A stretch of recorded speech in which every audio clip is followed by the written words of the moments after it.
Hello friends, எல்லாருக்கும் வணக்கம். Welcome to my channel. இன்னைக்கு வந்து பார்த்தீங்கன்னா ஆல்மோஸ்ட் 1 மந்த் கம்ப்ளீட் ஆயிடுச்சு. போன மாதம் பார்த்தீங்கன்னா ஆரம்பத்தில் நான் காய்கறி வாங்கிட்டு வந்திருந்தேன். இப்போ எல்லாமே தீர்ந்து போச்சு. ஸோ ரொம்ப அட்ஜஸ்ட் பண்ணக்கூடாது. ஸோ காய்கறி இல்லாமல் சமைக்கக்கூடிய ஐட்டம்ஸ் எல்லாம் கூட எனக்கு தெரியும், குக் பண்ண தெரியும். ஆனாலும் பார்த்தீங்கன்னா இன்னைக்கு எனக்கு வந்து டைம் கிடச்சிது. ஸோ அதனால் பார்த்தீங்கன்னா நான் காய்கறி கடை வரையும் நான் போயிட்டு வந்தேன். ஸோ நான் போனப்போ நான் என்னென்னலாம் வாங்கியிருக்கேன், எவ்வளோ ரேட்டுக்கு இருக்குன்னு சொல்லிட்டு நான் காமிக்கிறேன். நான் இங்கே பெருமாள்பட்டுன்ற இடத்துல இருக்கேன். இது வந்து வேப்பம்பட்டுன்னு சொன்னால் தான் தெரியும், பெருமாள்பட்டுன்னா தெரியாது. வேப்பம்பட்டு ரயில்வே ஸ்டேஷனுக்கு இந்த பக்கம் காலேஜ் ஒன்று இருக்குது. அந்த காலேஜ் அதுக்கப்புறம் அதை தாண்டி எல்லாமே பெருமாள்பட்டு வில்லேஜ்னு சொல்லுவாங்க. இது வந்து சிட்டிக்கு அவுட்ஸ்கட்ஸில் தான் இருக்கும். ஸோ இது சென்னை தான் நான் போடுவேன். ஃப்ளிப்கார்ட்லலாம் கூட பார்த்தீங்கன்னா டெலிவரி கொண்டு வந்து கொடுக்குறாங்க. ஸோ பின்கோடு வந்து பார்த்தீங்கன்னா 602024 600024 வந்து கோடம்பாக்கம் பின்கோடு. இங்கே இது வந்து திருவள்ளூர் பின்கோடு. ஓகேவா? ஸோ இங்கே வந்து பார்த்தீங்கன்னா கிட்டத்தட்ட 6 இயர்ஸ்க்கு மேலே நான் வந்து இருந்துகிட்டு இருக்கேன். ஸோ இது வந்து பார்த்தீங்கன்னா நல்லா டெவலப் ஆகிக்கிட்டே இருக்குது இந்த வேப்பம்பட்டு. ஸோ ரீசெண்டாக கார்த்திகா சேனல் அவங்க யூடியூப்பில் வந்து பார்த்தப்ப அவங்க 2022ல் என்னுடைய வீட்டுக்கு பேக் சைடு வந்து லேண்டு பார்த்துட்டு போயிருக்காங்க. ஓகேவா? அந்த மாதிரி யாராவது வந்திருந்தா கண்டிப்பாக அவங்க கூட வந்து கலந்து பேசி எனக்கு கொஞ்சம் பார்த்தீங்கன்னா கொஞ்சம் சப்போர்ட்டிவாக இருந்திருப்பாங்கன்னு நான் நினச்சி நான் ஃபீல் பண்ணேன். ஏன்னா அவங்க வந்து யூடியூபர் இல்லையா? நான் இதுக்கு முன்னாடியெல்லாம் பார்த்தீங்கன்னா நிறைய அவங்களோட வீடியோஸ்லாம் நான் பார்த்துக்கிட்டு இருந்தேன். இப்போ ரீசெண்டாக அந்தளவுக்கு பார்க்கறது கிடையாது. ஸோ மறுபடியும் பார்த்தீங்கன்னா ஃப்ரெண்டு ஒருத்தர் வந்து அனுப்பியிருந்தார். டேய், உங்கள் ஏரியாவுக்கு வந்திருக்காங்க பாருடா கார்த்திகா சேனல்ல இருந்து அப்படின்னு சொல்லிட்டு சொல்லவே, நான் அந்த வீடியோ பார்த்ததுக்கப்புறம் என்ன தெரிய வந்ததுன்னா அவங்க 2022வே வந்திருக்காங்க. அப்போ வந்து நான் என்னுடைய அம்மாவோட ஹாஸ்பிட்டலுக்காக நான் அலைஞ்சிக்கிட்டு இருந்தேன். ஓகேவா? ஸோ ஜஸ்ட் எங்கள் வீட்டுக்கு பேக் சைடு ஜன்னல் இருந்து பார்த்தா கூட அவங்க எங்கே வந்துட்டு போனாங்க, எந்த சைட் பார்த்துட்டு போனாங்கன்னு தெரியுது. ஸோ நல்லா ஃபாஸ்ட்டாக டெவலப் ஆகுது. அதனால் மேபி இதெல்லாம் பார்க்குற யாருக்காவது ஹெல்ப்ஃபுல்லாக இருக்கும் இல்லையா? அதனால சொல்லிக்கிட்டு இருக்கேன். ஸோ பிளாட்டு ரேட்டு, இந்த ஹவுஸ் ரேட்லாம் பார்த்தீங்கன்னா நல்லாவே வந்து பார்த்தீங்கன்னா விலை கூடி போச்சு. அதனால் பார்த்தீங்கன்னா நல்ல ஒரு டெவலப்மெண்ட் ஆகிற ஒரு ஏரியாவில் தான் நான் இருக்கேன். இப்போ நான் என்னென்ன காய்கறி எவ்வளோ ரேட்டுக்கு வாங்கியிருக்கேன்னு சொல்லிட்டு காமிக்கிறேன் பாருங்கள். ஸோ புதினா வந்து பார்த்தீங்கன்னா ஒரு கட்டு 5 ரூபான்னு சொன்னாங்க. நான் 2 கட்டு வந்து வாங்கியிருக்கேன் 10 ரூபா. ஸோ முருங்கைக்காய் வந்து பார்த்தீங்கன்னா இந்த 2 வந்து 150 கிராம் இருந்தது. ஸோ 1/4 கிலோ 30 ரூபா சொன்னாங்க. எனக்கு இது வந்து 15 ரூபாய்க்கு கொடுத்தாங்க. ஸோ பீன்ஸ் வந்து பார்த்தீங்கன்னா நமக்கு 15 ரூபாய்க்கு கிடச்சது இவ்வளோ குவான்டிட்டி. ஸோ வெங்காயம் வந்து பார்த்தீங்கன்னா 3 கிலோ 100 ரூபா. நான் 1.5 கிலோ எடுத்து 50 ரூபா. ஸோ பச்சை மிளகாய் வந்து பார்த்தீங்கன்னா இது 1/4 கிலோ இருந்தது 20 ரூபா. ஸோ கத்திரிக்காய் வந்து பார்த்தீங்கன்னா நமக்கு கிட்டத்தட்ட ஒரு 300 கிராம் இருந்தது. ஸோ 20 ரூபாய்க்கு கொடுத்தாங்க. ஸோ அது வந்து பார்த்தீங்கன்னா பச்சை பட்டாணி ரேட்டு வந்து விலை கம்மியாக இருக்குது. ஸோ அது வந்து பார்த்தீங்கன்னா நான் 1/2 கிலோவே எடுத்தேன். ஸோ 1/2 கிலோ எடுத்ததுக்கே பார்த்தீங்கன்னா நமக்கு அது 30 ரூபாய்க்கே கொடுத்தாங்க. ஸோ அது ரேட்டு கம்மியாக இருந்ததுன்னு சொல்லி நான் ஃபீல் பண்ணேன். தேங்காய் வந்து பார்த்தீங்கன்னா வீட்டில் உடைக்கக்கூடாதுன்னு சொல்லுவாங்க. நான் கிட்டத்தட்ட பார்த்தீங்கன்னா ரொம்ப நாளாக கிட்டத்தட்ட 1 வருஷம் ஆகுது போல் தேங்காயெல்லாம் வாங்கி அதை வந்து எடைக்கு போட்டதுக்கு 1/2 கிலோ விழுந்தது. 1 கிலோ 80 ரூபா. இந்த 1/2 கிலோ வந்து 40 ரூபா. அங்கேயே வந்து உடச்சி கொடுக்க சொல்லி கேட்டேன். அவங்களே உடச்சி கொடுத்தாங்க. அந்த தண்ணியை நான் குடிச்சிருந்தேன். டம்ளர் வச்சுருந்தாங்க. ஸோ நல்லா ஸ்வீட்டாக இருந்தது. தேங்காயும் நல்லா இருக்குது பாருங்கள் பார்க்குறதுக்கு. ஸோ 40 ரூபா. அது ஒரு பீஸு, அந்த ஹாஃப் பீஸ் வந்து 20 ரூபா.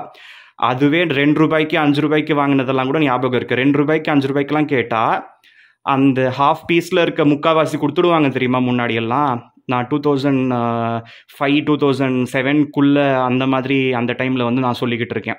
அப்போ வந்து ரெண்டட் ஹவுஸில் சூளைமேட்டில் இருந்தோம். கண்ணகி ஸ்ட்ரீட்டுன்னு சொல்லிட்டு அவ்வை நகர். அதில் பார்த்தீங்கன்னா 2 ரூபாய்க்கு 5 ரூபாய்க்கு கேட்டால் கீழே செல்வம் ஒருத்தர் வச்சுருந்தாரு. அவர் வந்து பார்த்தீங்கன்னா முக்கால்வாசி கொடுப்பார். விலைவாசி எவ்வளோ கூடி போச்சு பாருங்கள். இப்போ அது ஒரு தேங்காய் 40 ரூபா. இப்போ இது வந்து பார்த்தீங்கன்னா வாழைப்பழம் 1 கிலோ 50 ரூபாவாம், 1/2 கிலோ 25 ரூபா. எனக்கு பச்சை வாழைப்பழம்னா ரொம்ப பிடிக்கும். அதனால் அது வந்து உடனே சாப்பிட்ற மாதிரி ஒரு 2-3 டேஸில் சாப்பிட்ற மாதிரி நான் வாங்கிட்டு வந்திருக்கேன். கரெக்டாக அவங்க எடை கூட போடலை, 25 ரூபா சொன்னாங்க. அப்புறமா நான் எடை போட்டு பார்த்தா 1/2 கிலோ இருக்குது. 1 கிலோ எவ்வளோக்கான்னு கேட்டதுக்கு 1 கிலோ 50 ரூபா சொன்னாங்க. ஸோ கரெக்டாக சொல்கிறீங்களே, பரவாயில்ல எடை போடாமே அப்படின்னு 25 ரூபாய்க்கு கொடுத்துருந்தாங்க. லெமன் வந்து பார்த்தீங்கன்னா லாஸ்ட் டைமு கொஞ்சம் விலை கம்மியாக இருந்தது. இப்போ கொஞ்சம் விலை கூடி இருக்குது. 5 ரூபாவும் ஒரு லெமனு. 3 லெமன் 15 ரூபாய்க்கு கொடுத்தாங்க. ஸோ கேரட் வந்து பார்த்தீங்கன்னா இது 1/2 கிலோ. ஸோ 40 ரூபா கேரட்டு. ஸோ இந்த குடமிளகா வந்து பார்த்தீங்கன்னா இது எவ்வளோ குவான்டிட்டி இருந்ததுன்னு தெரியல. நமக்கு வந்து 20 ரூபாய்க்கு கொடுத்துருக்காங்க.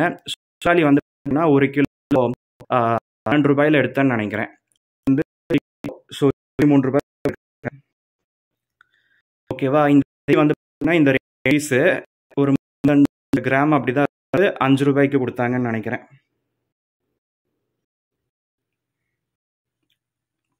பூண்டு பார்த்தீங்கன்னா இது 1/4 கிலோ. ஸோ 1 கிலோ வந்து பார்த்தீங்கன்னா போட்டாங்க ₹50. உருளைக்கிழங்கு,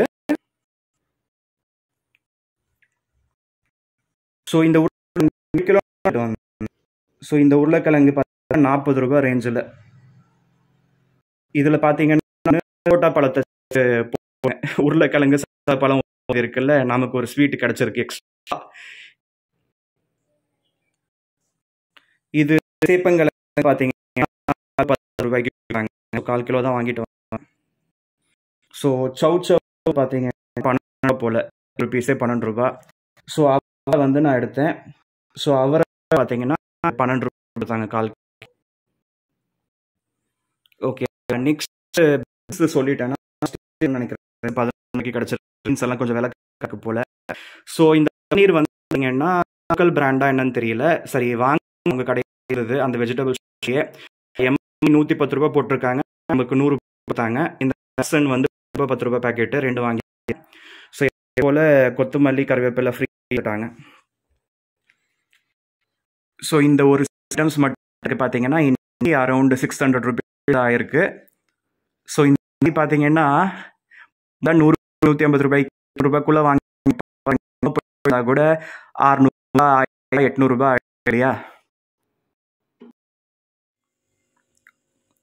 ஸோ இந்த பிப்ரவரி மந்த் பார்த்தீங்கன்னா இது வரைக்கும் ஆன செலவு பாருங்கள். லோன்ஸுக்கு கிட்டத்தட்ட ₹66,000 இருக்குது. கிட்டத்தட்ட 88 அந்த 88% மேலே லோனுக்கு வந்து போயிருக்கு. அது நான் கசினுக்கு வாங்கி கொடுத்த லோனுக்கு நான் இஎம்ஐ வந்து கட்டிக்கிட்டு இருக்கேன். இந்த வருஷம் ஆரம்பித்ததுலேருந்து பார்த்தீங்கன்னா அவங்க எதுவும் எனக்கு அனுப்பலை. அவங்களும் கடையும் ரன் பண்ணாமல் இருக்காங்க. ஸோ நான் ஃபோன் பண்ணாலே சோர்ஸ் எங்கே இருக்குது, நீ வேணால் உன்னுடைய எஃப்டியை பிரேக் பண்ணி கொடு அப்படின்னு கேட்குற அளவுக்கு வந்துட்டாவ. நான் எவ்வளோ தான் முட்டாளுன்னு சொல்லிட்டு அவங்க நினைக்கிறாங்கன்னு தெரியல. ஸோ கடனை வாங்கித்தா, இல்லைனா எஃப்டியை பிரேக் பண்ணி கொடு, வேறு சோர்ஸ் இல்லை அப்படின்னு சொல்லிட்டு கராராக பேசுகிறாங்க. நான் கடனையும் வாங்கி கொடுத்து அந்த கடனுக்கு இஎம்ஐயும் நான் கட்டணுமா? அது பத்தாதுன்னு எஃப்டியை வேற பிரேக் பண்ணி அதை வந்து அவங்களுக்கு கொடுத்து அவங்களோட வாடகைலாம் கட்டிக்கிட்டு அவங்க கடனை அதாவது அவங்க கடையை வந்து ரன் பண்ணுவாங்களாம். எப்படி இருக்காங்க பாருங்கள். ஒரு வீட்டில் கேட்குறதுக்கு ஆள் இல்லைன்னா எல்லாரும் வந்து சுயநலமாக எப்படியெல்லாம் வந்து பிடுங்குவாங்க, எப்படியெல்லாம் வந்து நம்மளை வந்து அப்யூஸ் பண்ணுவாங்கன்னு பார்த்துக்கோங்க. அப்போ அவன் என்ன ஒரு நோக்கத்தோட இவன்கிட்ட எது கேட்டாலும் கொடுத்துட்றான்னா நான் அந்தளவுக்கு முட்டாளா?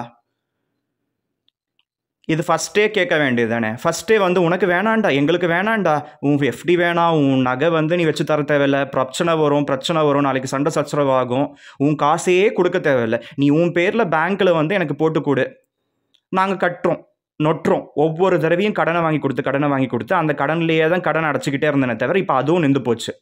இப்போ அது நிற்கக்கூடாதா? மறுபடியும் ஒரு ₹10,00,000 கடனை எடு. அப்போ என் பேரில் நான் கடன் எடுத்து என் கடனை நான் தீர்த்துக்கணும்.